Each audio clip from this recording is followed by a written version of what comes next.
Suomen tyytyväisimmät sähköasiakkaat. Aika kova.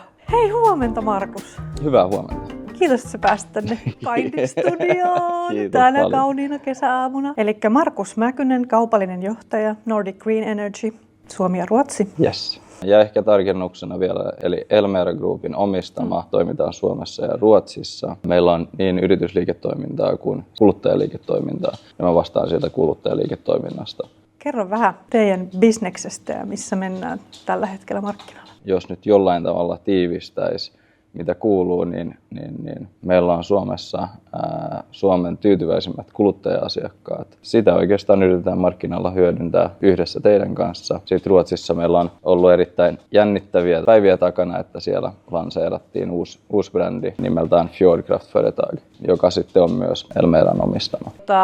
Suomen tyytyväisimmät sähköasiakkaat, aika kova. Se on tosi kova, mutta se on oikeastaan, mä uskon, että kaikki sähköyhtiöt, heillä on ajatuksena mukana ainakin kaikessa tekemisessä se, että he haluaa palvella asiakkaita parhaalla mahdollisella tavalla. Oikeastaan se on ollut myös meillä hyvin niin kuin semmoinen keskeinen, on se sitten asiakaskannan kasvua tai myyntiä tai se, mitä me halutaan olla asiakkaille, niin me halutaan olla hyvin niin kuin suoraviivainen, helppo, ymmärrettävä, helposti lähestyttävä. Ja se on näkynyt niin markkinoinnissa, se on näkynyt meidän muussa asiakasviestinnässä sekä toivon mukaan sitten niin kuin kaikessa muussakin tekemisessä ja varsinkin niin kuin siinä, että miten me sisäisesti toimitaan. Suuri harras toive, että me voidaan jatkaa samalla tavalla ja asiakkaat näkee sen. Kyllä. Tietyllä tavalla sitten. Se on mahtavaa, että brändilupaus, niin se oikeasti näkyy toiminnassa ja sitten sille pystyy saada mitattavia tuloksia. Niin se on tosi iso ylpeyden aihe tällä hetkellä. Hei, puhutaan tänään vähän markkinointikumppanuudesta. Teillä oli menossa viime talven aikana uuden kumppanin etsintä, niin mitäs kriteerejä te asetitte silloin, että minkälaisen kumppanin te haluatte? Että minkälaisia kriteerejä, että me istutaan tässä? Niin, esimerkiksi. Oikeastaan meidän niin kuin hyvin selkeät kriteerit oli se, että me haluttiin kumppani, joka uskaltaa ajatella niin kuin normejen ulkopuolelta. Me löydetään kumppani, joka ymmärtää meidät, että mitä me halutaan olla. Kun siirretään markkinointi ulkoiselle toimijalle, niin meidän näkökulmastahan sä haluat löytää kumppani, joka on tietyllä tavalla niin kaukana ulkoisesta. Niin. Kun ollaan voi, että melkein kuin teistuisitte meidän kanssa. Ja meillä on nyt, onko 4-5 kuukautta takana ja siis lähestulkoon tuntuu siltä, että Joonatan ja muut sankarit on siinä niin vasemmalla penkillä vieressä. Niin se on ollut mahtavaa nähdä.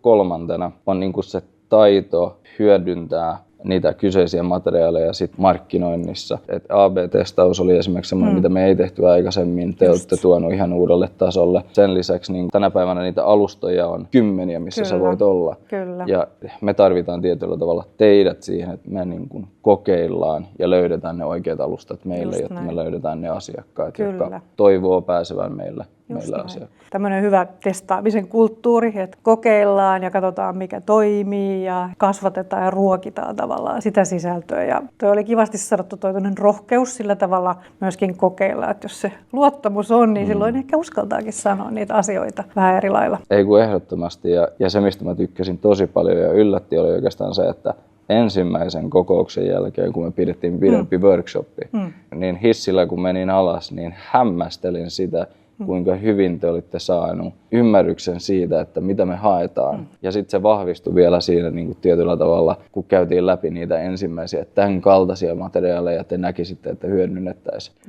Ja puhutaan siitä, että teillä oli ehkä 3 tunnin niin kuin briefi siihen, että te puhuitte meidän kieltä. Ja muistan, miten me oltiin tiimin kanssa silleen, että oh yes.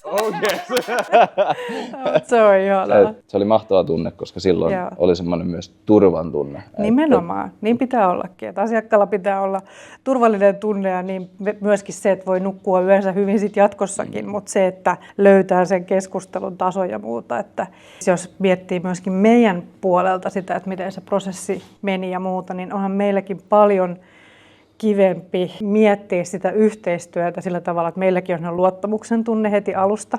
Jos olet perinteisessä kilpailutussetapissa, niin sun pitää aika paljon arvata, ottaa sillä tavalla toisenlaisia riskejä, mutta siitä jää se kemia pois, jota tarvitaan sit siinä niin kuin keskustelussa, niin kuin ihan arjessa, siinä yhdessä tekemisessä. Et sille mä annan niin kuin tosi ison arvon, että te osasitte arvostaa sitä myös, Et se on vähän niin kuin avioliitto, että, että ihastuu voi ja voi tehdä vaikutuksen monella tavalla, mutta kyllä se sitten se arki on se, joka mittaa sit sen, mitä se yhteiselo on. No kun me nyt mentiin tähän vertailuun, niin siis mä oon täysin samaa mieltä, että se pohjatyö, mitä tehtiin, niin varmisti sen, että kyseessä ei ole 2 viikon ihastuksesta, vaan meillä oli meidän tiimi tapas teidän tiimin. Ja tietyllä tavalla me mitattiin aika paljon asioita niin kuin yhdessä, että lähteekö tämä toimii ennen kuin me siitä lähdettiin niin kuin toteuttaa sitä. Ja mä uskon, että se on ehkä niin kuin, minkä takia se myös toimii tällä hetkellä mä niin uskon hyvin. Myöskin, joo.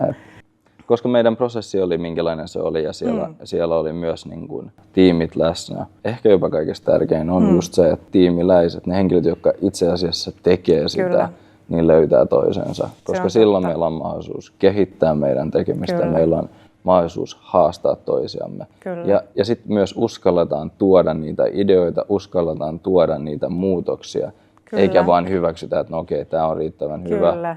Ei uskalleta sanoa, että ei ole, vaan hyvin niin kuin läpinäkyvää.